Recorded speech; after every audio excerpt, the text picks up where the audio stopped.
my last devlog, I said I was making a Metroidvania game, and it looks really good. It's just that there's a lot of problems with it, like a lot. And if you didn't know, games with a lot of problems are, well, bad. So today we're gonna fix them. So firstly, I've spent a lot of time on this game, and it doesn't even have a name. It's literally called Metroidvania game almost everywhere.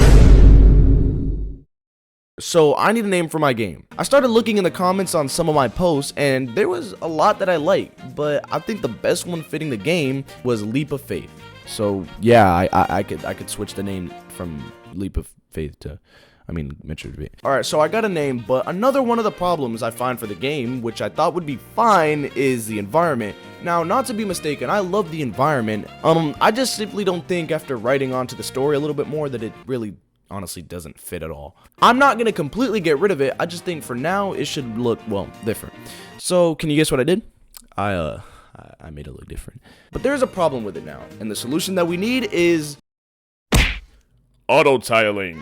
But I'll do you one better. I'm gonna give you a tutorial. Go to terrain sets and add a new element. So, you know, we need to use the terrain set, so instead of not using it here, we need to use. Anyways, then select the terrain you made. Then you just want to do a little bit of this and a little bit of that, and you have delicious auto tiles that you can use whenever. So now I can finally do that, but we still have this. So let's get it crack-a-lackin'. Oh, what the hell is wrong with me? Now we need to make a falling animation, and if you don't know what that is, that's basically the animation that plays when you fall. Thank you. So with the snap of my fingers,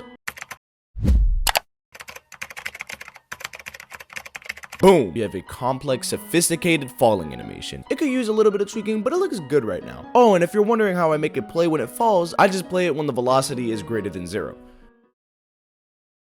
But we also have one more problem. When you press the spacebar, the player just shoots up no matter how long you're pressing it for. And a lot of Metroidvania games, or just platforming games in general, have this thing called, well, actually I don't even know what it's called, but let's just call it leg jumping, because it makes sense. Basically, whenever you stop pressing the jump button, the velocity just cuts out and you fall right there. So you can make small jumps like this, and then when you hold it, you can make big jumps like this. Now, everything that was wrong with the game is at least a little better.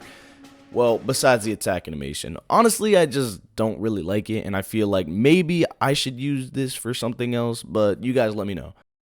Alright, now here's a little pop quiz. Can you tell the difference between these two clips? If you said one clip is constantly being replayed, unlike the other one, you'd be wrong. If you look very closely in this clip, you can actually see our frog jumping on thin air. Well, I guess you don't gotta look that close. Alright bro, chill. That is called coyote jumping. It is the amount of time after falling off a platform that the player has to jump again. Now, to someone that doesn't make games, this might just seem like a pointless feature, and maybe it is, and maybe I should just kill myself. No, it's not bad. The feature is mainly implemented to give grace to people with input delay on their controller, or in their brain. Alright, we have coyote jumping. Now, something that all Metroidvania games have in common is that they have upgrades, and I don't have it. Well, I don't have much in my game. I could work on gameplay, but fuck no. So an upgrade idea that I have is called the dash bolt. Can you guess what it does? It dashes. It makes you dash. So firstly, I want to get the artwork for the upgrade out of the way, because I'm kind of terrible at artwork. Okay, fine, I'm ass. So of course, I went to the best pixel art software in the world, Sprite. I just started drawing, and right now it looks good. I might change it in the future, but right now I think it personally looks fine. So now it should work in the game without any problem.